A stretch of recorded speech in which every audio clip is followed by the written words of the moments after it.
Hi Ghosh.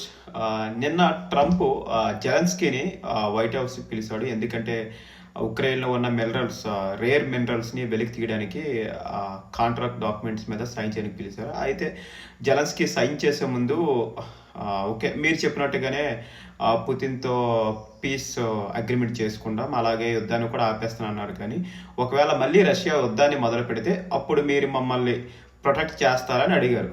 దానికి ఇద్దరి మధ్య వాదోపవాదాలు పెరిగి కాంట్రాక్ట్ మీద సైన్ చేయకుండా జెలెన్స్కీ వచ్చేస్తే ఇదిలా ఉంటే కొందరు అమెరికన్స్ కూడా ఒక దేశ అధ్యక్షుడిని వైట్ హౌస్‌కి పిలిచి అవమానించారని కొందరు అంటుంటే, ఒక వైట్ హౌస్‌లో మాట్లాడే విధానం ఇలాగనేసి కొందరు అంటున్నారు.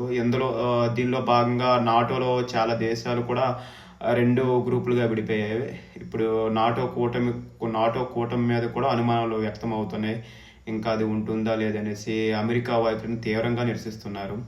అలాగే చాలామంది విశ్లేషకులు చెప్పే విషయం ఏంటంటే, అమెరికాతో శత్రుత్వం కన్నా మిత్రత్వమే చాలా ప్రమాదకరమనేసి అంటున్నారు. ఇది ఇప్పుడు నిజమైనట్టుంది.